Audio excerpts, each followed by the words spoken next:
Hey guys, Luke here, and we are here to talk about Anthony Seibold. Now, he has left the Brisbane Broncos. If you've been living under a rock, there you go. But I'm assuming everyone has probably heard the news, / already knew it was coming. I think if he hadn't left himself, he would have been sacked by the Broncos anyways. I think Broncos had said if he didn't win, I think half of the games that were left in the season, he was going to get the sack. And I'm pretty sure they're only a couple games away from having the required amount of losses before he was going to get the sack. So, yeah, it's not exactly a shock that Anthony Seibold has left. However, it was a little bit shocking that him himself has come out and has left. Now, there was rumours going around. I don't know if it's rumours. I don't know if it's facts. But there was talk that the Broncos had actually offered Seibold $1 million to walk away from his contract. There was also stuff going around that should he see out the rest of the year, he was going to get another, $2.5 million or something along the lines of that, or at least he was entitled to it. So the fact that he's sort of quit, if that's actually true, and taken the less money, I kind of admire that. But at the same time, I mean, taking $1 million, considering his performances, as much as I want to say, yeah, good on you, Seibold, it isn't a great look as well. Now, there's a lot of talk at the moment about Seibold and sort of his mental state and, all the problems happening with his family. He hasn't even been coaching the Broncos the last couple of weeks because he's been dealing with family issues. But I feel like because of that sort of stuff, I feel like everyone's kind of going easy on him in the sense that, because he's come out with sort of mental problems, or not mental problems, but like family issues, they don't want to acknowledge the glaring issue is that he has not performed as the coach. And I feel like a lot of the pressure that's been on him, I feel like he's kind of instigated himself. Now, when he first came into first grade, as a coach, I should say, he coached the Rabbitohs. He had a very, very good team. He'd just taken over from Michael Maguire. Obviously, we know Michael Maguire is a great coach. A lot of the times, he's very intense. That's what the players have said. He's very intense, and in the end can kind of rub players the wrong way. But in terms of drilling in good work ethics and all that sort of stuff, he's very good. So if you're going to come in after Michael Maguire, you probably got a team that's got a lot of good foundations drilled into them. And I think that's what Seibold did. And therefore, Seibold has greatly benefited from the fact that he took over Michael Maguire's team. And this is the Rabbitohs he took over. This wasn't him taking over the Bulldogs. This wasn't Dean Pay taking over the Bulldogs with the shit squad that he got, or someone taking over the Titans, or something like that. Even like Nathan Brown at the Knights. This was taking over the Rabbitohs that still had Inglis, still had Burgess, your John Suttons. It had a very, very good team. Adam Reynolds. If you've got a team that's got Adam Reynolds, Cody Walker, the likes of them, you got a pretty good side. I think even Luke Keary might have just left at that point.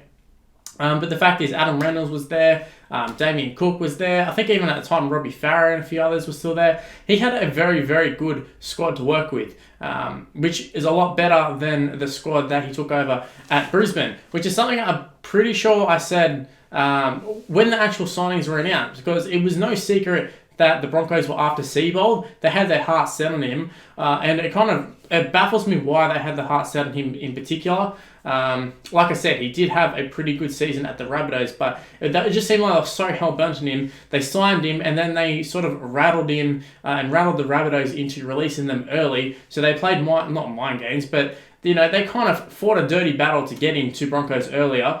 They got rid of Wayne Bennett, who's literally the guy who's kind of made the Broncos. Turned him into the force. When he left, they turned to shit. They took him coming back to sort of turn them back around. Got into a grand final, literally seconds away. Not even seconds away. It was after the siren from winning a premiership.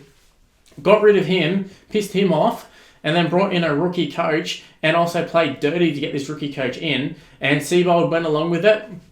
Then in the first season, he talked a lot of smack. This is where it makes me hard to sympathise with Anthony Seibold. I can sympathise in the fact that, there's a lot of pressure on him. Broncos are a very high-profile team. It would have been very hard, but he knew that going into this job. If you're going to be a first-grade coach, even at the Rabbitohs, you would have been facing pressure.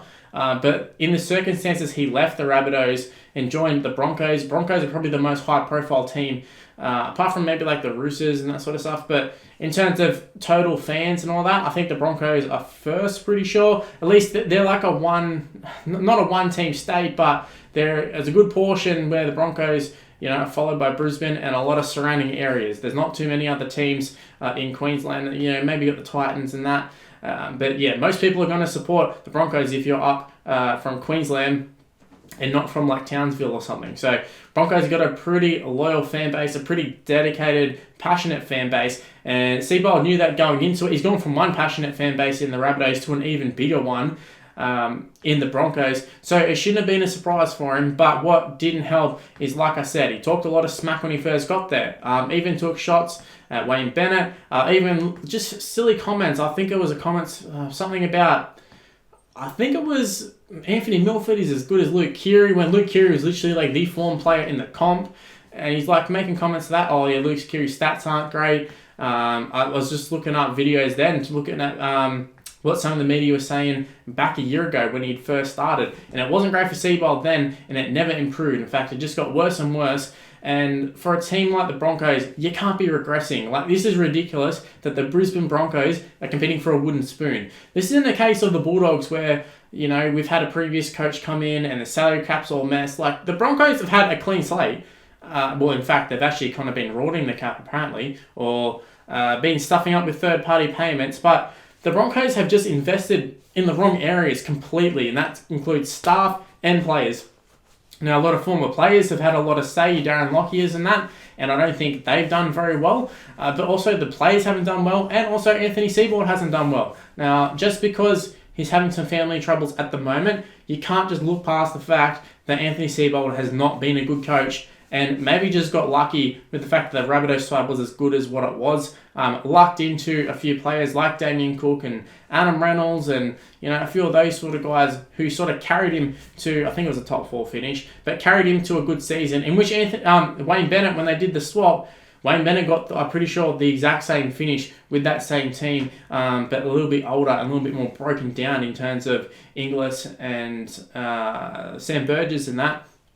But Seibold, I can't wrap my head around the Broncos signing him on a 6-year contract after 1 year with the Rabbitohs, and a year that they didn't even really, they were okay, but they didn't win a premiership, they didn't get to the grand final, and for all of the plaudits that he got, it kind of confused me. Even at the time, I'm pretty sure I did a video, I've already mentioned this, but when I was looking up all my research on this, I saw a video that I did where I was talking about the swap, and I'm pretty sure I said that sort of stuff in that video at the time, that he's pretty much unproven, and that's exactly what he was. He was unproven, and he stepped into this Broncos job under all the pressure, and he's absolutely crumbled. And it doesn't help that the signings that Wayne Bennett made weren't great. They weren't great as well. Wayne Bennett went for the instant premiership. He didn't get it. And then once again was kind of left with some pretty shitty signings. Like the Jack Bird signing was a Wayne Bennett signing, I'm pretty sure. And he's on big money, and Seibold's inherited that. But then at the same time, Seibold hasn't adapted to that and hasn't handled it well and has relied on youth, and it just hasn't worked. There's no real leaders at the Broncos. I did a video a couple of weeks ago. I keep referring to old videos, but I did a video a couple of weeks ago where I was talking about the problems at the Broncos. And all you got to look is at the Tavita Pengai Jr. situation, where even himself, they said, will you play under Anthony Seibold again? And he said, I don't know, up to the club. And that's not what you want to hear from your players. So it kind of just showed that Seibold, he was a goner last week. When you've got Pengai Jr. coming out and saying he wouldn't really want to play for Seibold again, I think it kind of says it all. And I feel like it's probably reflective of a lot of the players, a lot of young ones there, probably even the older ones too. I mean, look at your Darius Boys and all of them. Look at some of the, like last year, Sam Fido I think was there, and a few others, Matt Gillett and that. Even them, it didn't look like they were trying their guts out or playing to their best ability. And, is it Seibold? I don't know. You don't want to put the blame on him fully, but a lot of the blame has got to go on Seibold. He's the coach. He's the one making the selections. He's the guy who just signed Brody Croft, the guy who got dropped by the Storm, couldn't get into the Storm system, and they've signed him on a big deal, and then put him straight into the leadership group as a captain. And if we're sitting here going, wow, the Broncos have no leadership. Well, geez, they've got Carrigan and Brody Croft, who, geez, like a couple of years ago were barely even first graders. Even now, Brody Croft's been dropped. Carrigan, I don't know how many games he played, maybe like 40, something like that. That's ridiculous to become a captain for the Broncos as well. But it just sort of shows the team that the Broncos are at the moment in terms of leadership and also just their youth. Like, they're such a young team. Like I said, the Pengai Juniors after big money, but your Payne Haas's and all that on big money. I'll say Payne Haas is one of the few players who every week, and Carrigan as well, but Payne Haas in particular, you take him out of that side, they get flogged by like 60 every week, dead set. Payne Haas, he carries that side big time, but they've invested big money in guys like Matt Lodge and that sort of stuff. Even Darius Boyd's still on a decent contract, and you got your Corey Oates and that who just aren't performing. And yeah, the Broncos as a whole have been a total shit show as of late, but Seibold definitely didn't help the cause. Selections weren't great, coaching wasn't great, and also, like I said, I think he's instigated a lot of the media backlash against him because of comments he's made. Like I said, he's gone up to Broncos, which is Wayne Bennett land. He's gone up to Brisbane, and he sort of instigated a rivalry with Wayne Bennett. I feel like a lot of the media and stuff on Wayne Bennett's side and didn't want him to lead the Broncos in the first place. So now you got this rookie coach essentially coming in all cocky and then not getting results straight away. It was like, well, geez, if you're going to talk this much shit, you better back it up. And he definitely did not back it up, and he continued to not back it up. And then all of a sudden, for him to pull the family card and too much pressure, it's like, well, where was this when you were talking shit about all the coaches? And then you got people coming out and saying he got bullied by the media and that, and it's like, you can't have it both ways. You can't come out and talk smack about Wayne Bennett and sit there and go, well, the Rabbitohs playing good, they're basically like the same team as what I coached, and then when you cop a hiding and then go, oh well, the pressure's on, and he was giving his team outs and saying, if we lost this game, well, they're a good team and all that sort of stuff. It just was not good leadership from Seibold. So we can sit there and say the Broncos, the players on the field aren't showing good leadership. I don't think Seibold was showing good leadership, and that's what you need for a coach. Your coach should be leading the pack, getting them on the front foot, getting them confident, and it seemed like he was just making the players not confident at all. So in terms of the Broncos, I don't know where they go from here. I don't know who they signed, because Kevin Mulder's been a lot of talk about him. And to be quite frank with you, I don't know if I rate Kevin Mulder as an NRL coach. We've seen plenty of coaches who have gone from Origin into the NRL and not done well, and vice versa. We've also seen NRL coaches not do well at Origin. It's just a whole different ball game. When you're coaching Origin, or you're coaching Australia or New Zealand or whatever, you're dealing with the best of the best. You're not having to deal with player transfers and stuff, and signings and salary caps and all that. You're just dealing with who's my best team, and let's fit the best players into my team. When you go to Clubland, it's like a whole different ball game. So I don't even think they're a like-for-like comparison. Although they're both coaching NRL teams, it's not a like-for-like comparison. The apples and oranges, two completely different things. So Kevin Mulder's whole thought of him, and I feel like there's a lot of people who are in the same boat as me, who don't believe he will be a great NRL coach. But I mean, there's nothing saying he might be a good coach, but he's also unproven to me. Very much like signing Seibold, I feel like the Broncos, they're a team that needs they need a star coach right now, and unfortunately there isn't really many options. And I feel like they need to sign a guy like Jason Demetrio, or maybe a Super League coach or something like that. They just need someone who is tested, or who's been within the Broncos system for quite a while. Maybe Kevin Mulder is that guy, but I don't really know. I don't really know where the Broncos go from here, because like I said, unfortunately there's just not too many options out there, and they put all their eggs in the basket of Anthony Seibold, and he's dropped the basket, he's dropped the ball, and it just hasn't worked out. Anyways, I feel like I'm rambling at this point. I've been talking a lot. It's a bit of a lengthy video of mine considering past ones, but I just feel like this Seibold issue, it needed to be addressed, because there's been a lot of sympathy for him at the moment, and to a degree I get it, but I feel like he also kind of doesn't deserve some sympathy, because it's been brought on himself. He's made a lot of stupid comments, and it was his decision to go up to the Broncos in the first place. He left a secure job at Rabbitohs. He could have just stayed at the Rabbitohs. He probably would have been the coach still there now. Could have rode off the coattails of Michael Maguire, and maybe he would have got the sack at this point, because it doesn't seem like that great of a coach. But I feel like it would have been a lot more secure, a lot easier job for him, but he chased the money, he chased the fame of the Broncos, and it didn't work out. And for them now to sort of turn the tables and be like, well, I feel bad for him.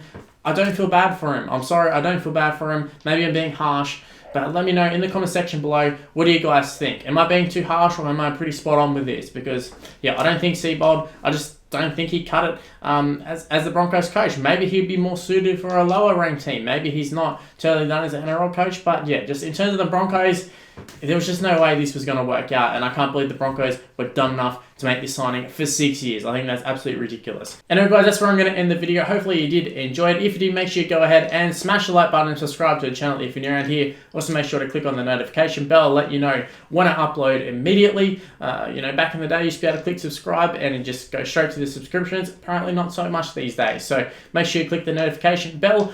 Also, make sure to follow me on social media. It's on the screen right now. It's Mr. Luke and YT in most instances, but on Facebook, it's just Mr. Luke, so just give that a search, or you can just click on the links in the description below. But yeah, that's all I got to say. Anthony Seibold, it's unfortunate that he's gone, but hey, who knows? What's in store for the Broncos? We'll have to wait and see. Anyway, guys, I'll see you in the next video. Bye, guys.